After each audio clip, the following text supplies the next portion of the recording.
Hello, and welcome to the EQUUS Film and Arts Fest podcast, the only program for horse lovers who have a fondness for horses in film, art, and literature. Each week, we will have interesting conversations with equestrian filmmakers, artists, and authors from around the world, discussing the nature and challenges as well as the triumphs of creating their work. Ready to talk horses and film and the arts? Here's your host, Julianne Neal, along with Lisa Dearson, festival founder and director.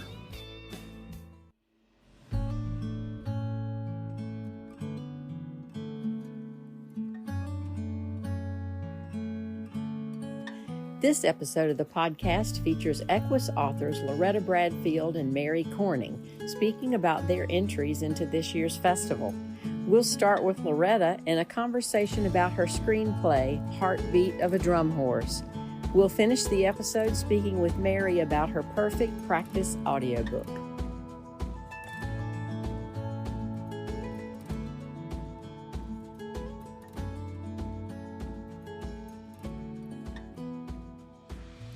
So welcome back, everybody. I'm Julianne Neal with JA Media Productions and the EQUUS Film and Arts Fest, and I'm really excited about our next caller because for several reasons, but I'll introduce her first.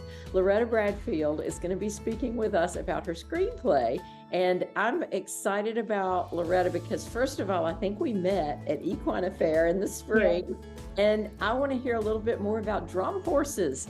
I really didn't know that such a thing existed. I'm a terrible horse person. So Loretta, welcome, first of all. Thank you for speaking with me today. Yeah, no problem. So basically, drum horses were created by the Queen of England, and she was inspired by the drum horses for her cavalry. So I can't say she really created it, but she inspired the breed. And then they came over here and we kind of was like, we really like this. She wanted something flashy. It had to hold the kettle drums and still be heavy enough to handle 400 pounds. I believe it's 200 pounds per drum. And then it had to have a really good temperament because they use their feet to tell the horse where to go. And so the drum horse that we really like, there was one named Galloway Warrior that came over. My stallion is actually his grandson. So, yeah, the drum horse breed has been really great for just like manageable, rideable, athletic draft horses with really great temperament. I've actually my mom had a trail riding facility and we own them all. And I've had them all. I've had Shires, Clydesdales, and the drum horses have been just huge. Once I got them, I'm like, I haven't gone back. Well, I have to admit, when I first found out that we'd be speaking and I looked into this a little bit, I saw your website, and I mean, they're absolutely beautiful anyway. But it looks like you started with a Clydesdale, I shouldn't say little, with a Clydesdale named Abe, and then transitioned into the drum horses. And now you got a whole breeding farm set up, right? That's true. So my husband kind of proposed with me with 2 Clydesdales, and I was like 18 living in an apartment and paying $900 on board. We were really messed up in the head. It was a couple years later, I got my first drum horse in Michigan. Her name was Saphira. We still have Saphira, and she has been my heart horse, my trail riding horse, she started the addiction. And then I wanted to find another one and I couldn't really find any other. And then I decided I had to breed and I ended up getting Toby. And Toby is absolutely everything I could ever want in a stallion. He has 22 titles. He has 2 world, end of year, which is like our world, overall high point. And he's also done 2 Hallmark movies, and I'm hoping that this one gets picked up to it's 50-50 right now. So that's fantastic. Well, so yeah, let's transition from riding into your writing, which is why we're here today. So yeah, how did that whole process start? I mean, you're a horse girl, obviously, but were you always a rider? No. I had no formal training, no lessons. I worked as a groom for miniature horses. So 90% of my skills are on the ground, more cart in hand. And I jumped on a horse and just rode bareback till somebody told me no. I have a wonderful trainer. Her name is Jewel Gainsley. With her, she is fabulous. She's taught me and my family everything I know. And working with her has been amazing. As far as my skill sets, I'm an artist, and I published, probably worked on countless books. I'm over 50. And I illustrate and I do artwork, and I became known as a melted crayon artist in a past life. So working on the screenplay was more of it's something new. I've never done a screenplay. I've done like novels, children's books. I've done a lot of other things, but I was really motivated because there aren't that many breeding movies. The babies would hit the ground and then they'd magically poof, they'd be 5 years old. And it kind of drove me nuts because even horse people, like who are buying and riding these horses, have no idea what it takes to go. Like, I can't buy a foal because they're, I don't, it's just the fear of the unknown. So I really realized that there was like, this could be something that really needed education. And we had a wonderful story with Toby because he ended up just being so unique. So my whole idea was, when I went into this, I love Budweiser commercials with the baby Clydesdales, and I could watch them all day. And I'm like, why is it only 10 minutes long? I want an entire movie. Thing. And Yes. so I want my screenplay to have the heart of a Budweiser Clydesdale commercial, the laughs of Dirty Jobs with Mike Rowe, and then a little bit of just the reality of breeding, like the reality of the hardships, the heartbreak, the everything that goes into. I mean, my favorite scene in it is the one called Stallion Cheese, and it's the whole idea of us dealing with the fact that I'm like terrified of just dealing with that whole, and like nobody knew about that, and I'm like, no, it should be in a movie. Like, I want people to understand like all the work that goes into it. It's not just the babies, it's the stallion, it's the babies, it's the mares, it's dealing with people. So I mean, at the end of the movie, there's a part in the screenplay where he gets turned away from barrel racing, and we had the cops basically met us at the gate, and we were supposed to barrel race, and the guy goes, "You are not at the right place." And I looked at him and I said, "Excuse me, but you need to get in that arena and watch him turn and burn, then give me some talk about foul or not." And he came back and he talked to us about breeding his horse for a mounted police officer right after. That's fantastic, because these horses can do so many different things. I mean, Well, so the draft horse breeds have been bred mainly for carriage for so long. They have the shoulders built for it. They have the rear ends for it. And so to have a breed, I mean, I guess the next closest would be like halflingers are kind of a draftier breed, gypsies, but they're still technically under 16 hands. So ideally for my breeding program, I stick to the 16 to 16.3. That's my goal. There are bigger breeders out there that will hit the 17 to 18 mark, but my goal is to have an overall riding draft horse. So he's built, I'm picking and choosing, which is very difficult to find the right draft horses to get the traits that I want to be able to be balanced and controlled under saddle. wow. Well, and you mentioned that whole process of getting the screenplay accepted and I don't even know the right wording, get it out there as a movie. What are your next steps? Where are you in that process, and what's happening? Well, I'm hoping that the director who picked up the other two movies picks it up. He had mentioned it before. With the strike and everything, it kind of got dicey there for a minute because you don't know what's going on. Right. And I am just sitting here and waiting. I'm definitely still looking to see what comes my way. I think this movie would be absolutely fabulous. We have 5 foals hitting the ground next year, and we will gladly pony them up for the movie. And I don't think there's anyone who would be like, no, I don't want to watch an entire movie full of beautiful baby horses. Yeah, for best of both worlds for an audience person, because you know what you're talking about, and like you said, all of that nitty gritty that might not be shown in a Hallmark movie. Well, there was one of the funnier things that happened to us that I put in there is we had animal control called on us, and they said that there was an emaciated pony in the front yard.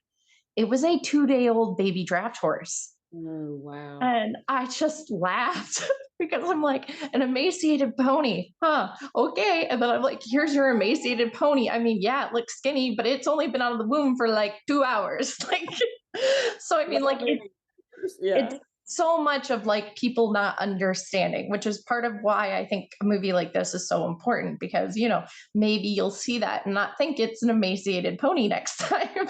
Exactly. Well, and Pebbles Turbeville, who is the director of Horses and Humans Research Foundation, has a thing out right now where you have to put money in a jar every time you see something in a film or on TV or whatever that's horse related that's wrong. And so I think there are a lot of quarters or whatever going into her There, jar. I But think it was the second movie. My daughter was a stunt rider in the movie because she looked just like the actress. And then my littlest daughter and my son were on the set, and they had my son doing the little scene, whatever. He was like 5, barely able to say it. And that entertained him for a little bit. But my middle daughter, who is 9, was literally quality control. And she would stop. She'd just sit here and be like, excuse me. Yeah, that is a bridle, not a collar. That collars are for dogs. There was another point in the movie. This is why part of the reason I started writing the script, because there was another point in the movie where they're like, okay, well, we need to put the horses in their pen. And my daughter goes, no, that's a stall. Like, it was one of those things where we were just sitting there like she was the equestrian knowledge on and like the director was entertained by her, and he's like, okay, well, is this what it's called? And I was laughing, so funny. Oh, wow. Well, I wish you all the best, and I hope we're getting her back in to be the quality control for your film next. So, I mean, I would 100% love to see this movie picked up and the screenplay made. And I think that drum horses are rare. Then you've got baby horses in movies are rare. And I think there's a whole bunch of things that haven't been done. And a lot of equestrian movies have done the same thing over and over again, like traumatic woman lost, death in the family, horse saves farm. Like, it's exactly. so many cliche things, and I'm like, this doesn't have any of that in it. It's fun, it's family, which you don't see a lot of, like a full like nowadays. It's so rare to see the traditional like parents and the kid in the family. And like, I wanted the entire family, because when you breed horses, like, it's all in or not. Like, there's no like, oh, kids, you're not, like, if you guys don't want to do this, we'll get out of it. But this is like something we all need to sign up for. Yeah, absolutely. Well, I'm going to cross my fingers that Heartbeat of a Drum Horse is next up in next year's EQUUS Film and Arts Fest. Oh gosh, wouldn't that be amazing? It really would. It really would. Well, thank you so much, Loretta, for speaking with me today. How can people find out more about you? There's a website. Yeah, so you can visit my Facebook page, which is Bradfield Drum Horses. You can always email me at bradfielddrumhorses.com or lorettabradfield@gmail.com. Our stallion has 5 babies next year that will definitely need good homes. And we're working on getting into dressage. We're doing barrel race. We've done kind of the Western stuff, the barrel racing and speed last year. And this year we're going to prove that he can do dressage. So we're gonna try to keep kicking butt with him and seeing what our foals come up. So yeah, definitely check us out. That'd be great. Well, thank you again, Loretta, and we look forward to seeing what happens next for you. Thank you.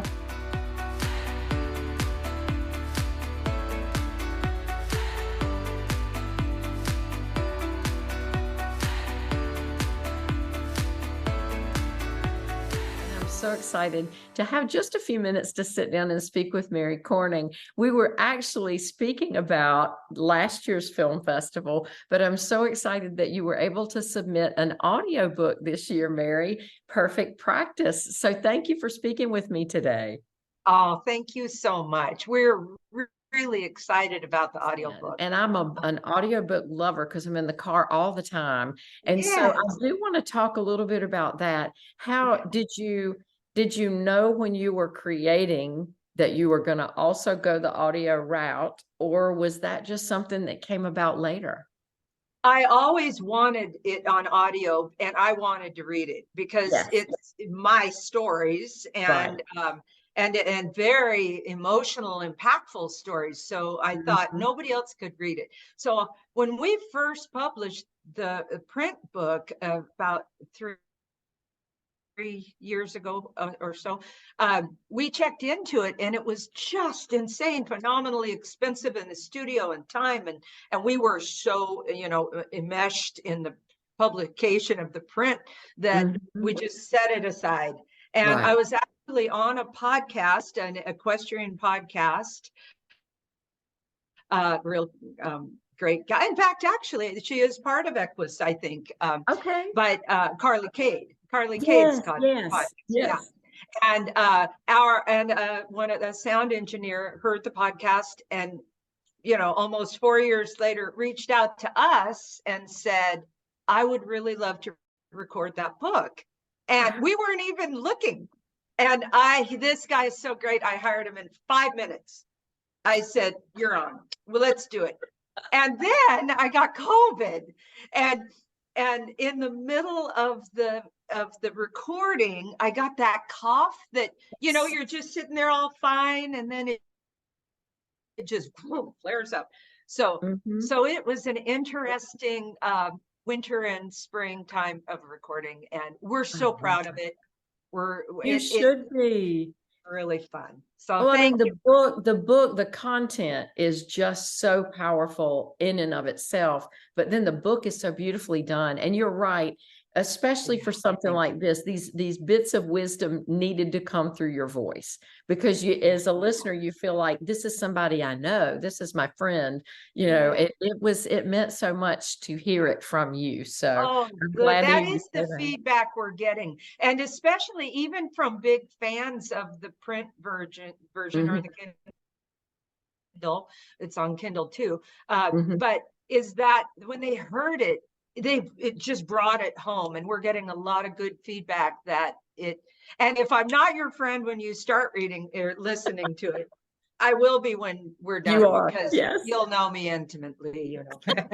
But more importantly, I think more importantly than me is you'll know yourself more intimately, because I think that is really the basis and the meaning of the book, is to illustrate how real struggles, some of them were struggles, some of them were blessings, but, you know, and every point in between, and especially with the horse, you know, and that deep bond that brings us to this place that isn't anywhere else. It's an organic nature. I call it essential nature.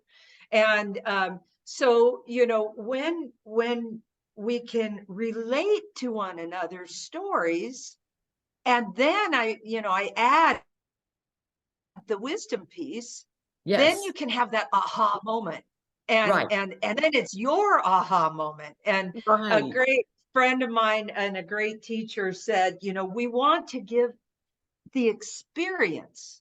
I don't want to tell somebody what to do. I want them to resonate with it so that it can become empirical knowledge and a way of life rather than an intellectual belief. That's it in a nutshell. Well, I wasn't sure whether to expect the practical side of to-dos and don't do's or whatever, or the wisdom part of it, but it's life lessons. And this morning I was talking with somebody. I just listened to the part where you're going into it's not selfish to practice self-care. And you know that the last chapter is one of my favorites. Yes.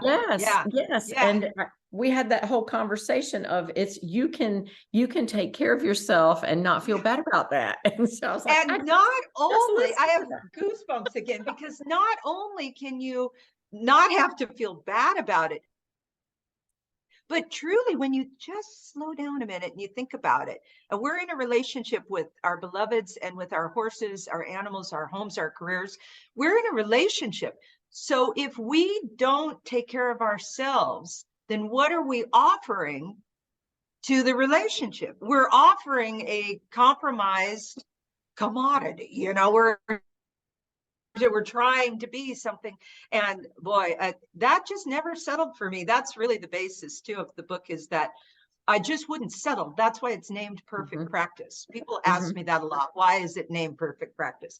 Because if we practice not being ourselves in this case, or being dysfunctional which I was professional at being dysfunctional. I mean, I Mhm. was very successful. Nobody knew I was dysfunctional. I had it going on, you know. Wow. But Yeah. then I realized that I was good at being dysfunctional, and I wanted to be good at being effective. Mm-hmm. And Well, when I first heard that title, I used to say this to my theater students all the time. It's not practice makes perfect. It's perfect practice makes yeah, perfect. yeah, Because if we practice exactly. it the wrong way for 3 months, Yeah, showtime is going to be the wrong way. And so exactly that right. whole idea, I just It's a love the concept fundamental from you. message. I learned in publishing the book that was Vince Lombardi was the first to quote that. Yes. Because I had to look it up because I wanted to use it. And Uh-huh. I thought, who did I think said it first? But I was surprised. I didn't think it was Vince Vince Lombardi. Lombardi. Well, he's a great man, you know. Yes, yes. Yeah. Yeah. Well, so what is your next project? Do you have anything on the horizon, or are you writing now? Is there anything going on? Yeah. Yeah. Well, I write constantly. All I the write time. every day. Yes. So I blog, and my blog really somehow it's just easy for me because I'm not technical at all. But I can post stuff on Facebook. I know how to do that. Yeah. So I post on Facebook, and then my husband is such a master webmaster that he miraculously, I put a video on YouTube, I post on Facebook, he grabs them and then puts them on our website. And so we have an ongoing feed of blogs that are, again, just true life. It's just true life. You know, it's the sentences start with I, not you. You know, it's like, this is what happened for me today. Yes. But in the future, I'm really excited about a lot of things. And, you know, I'm not sure because I'm pretty spontaneous. You know, just a great example is we were so excited to come see you guys last winter, and we planned for months, and we got the hotel room and the travel, and I had the house sitter, and I was so excited, and then we couldn't go, and it was, you know, really disappointing. And so I learned that I have ambition and I have inspiration, but truthfully, each day presents itself. And I have a saying, I go where I'm led. So I think there's a good chance I will be presenting at Work Schiller's Summit next year, because I was on his podcast last year. So that's kind of something that's going on. We're talking about maybe doing some kind of live podcast, kind of spontaneous. I don't know. I'm sorry. But when it gets technical, then I thank God for my husband, because I just do this. You know, I do this. You create and he can put it together for you. Somehow it goes out into the world. I live on a ridge top in the mountains of Oregon, and I don't know how I get letters from Spain and Australia and, you know, all over the world, and the people know me. Well, it's the power of your work, and it's the power of horses, I believe. I really do. And I was so sorry not to get to see you in person in Sacramento last year, but I think if you do the Warwick Schiller Journey On Summit, we just had a friend present there. Lynn Carnes just presented there this past weekend. This weekend, yes. I know that will be an exciting time, but you know, we've got this EQUUS Film and Arts Fest travels, and we came to Oregon. I think it's been probably 7 or 8 years ago. So we need to just come back to you in Oregon and have a film festival event there. Come, and I promise you, I'll be there.